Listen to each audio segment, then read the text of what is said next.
Joining me now is Charles Lipson, Professor Emeritus at the University of Chicago. Charles, thank you so much for joining me. Pleasure to be with you, Brittany. An interesting conversation today. Hunter Biden's lawyers said that he will testify before Congress, but on the condition that the hearing is public. What do you make of this?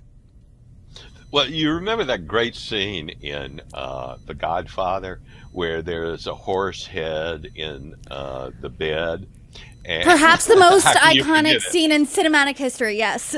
And do you remember what The Godfather said about why he was going to get the Frank Sinatra character into the movie?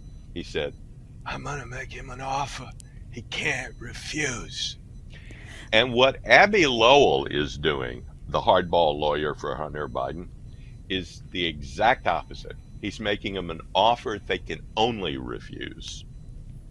It's designed to make Hunter look like he wants to testify, when in fact I think it's the last thing in the world he wants to do.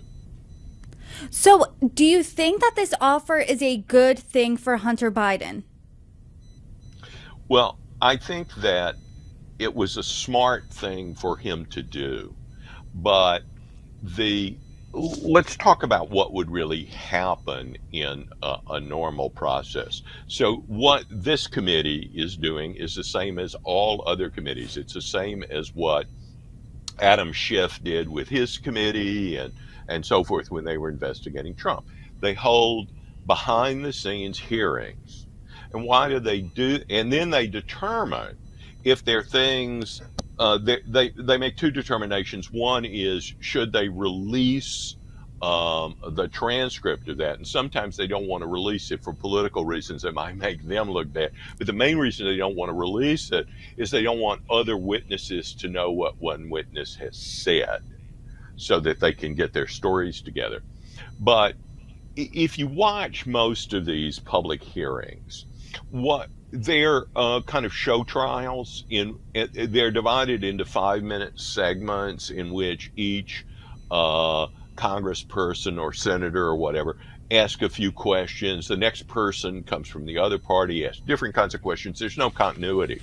When you have the behind the scenes thing, it's almost always given over to professional investigative attorneys. And Hunter Biden would have his own attorney, Abby Lowell. The Democrats would have their attorney, the Democrats on the committee, and then the Republicans would.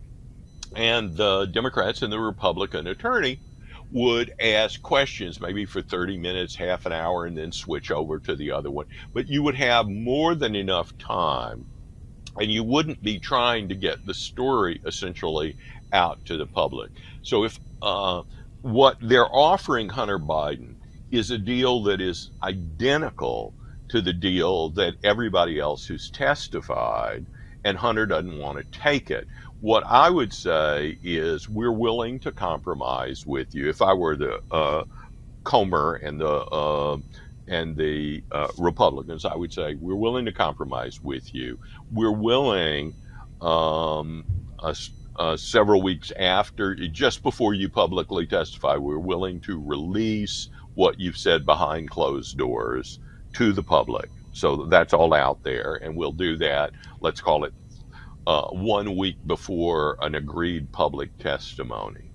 But I think Hunter would have problems with a public testimony because he's facing criminal charges potentially in California over taxes and gun charges. It's absolutely ludicrous that they haven't charged him as being a foreign agent, a FARA violation, because he was representing foreign governments. So he will not want to say anything that would jeopardize cases that are still being heard by a grand jury. So he would have to take the Fifth Amendment.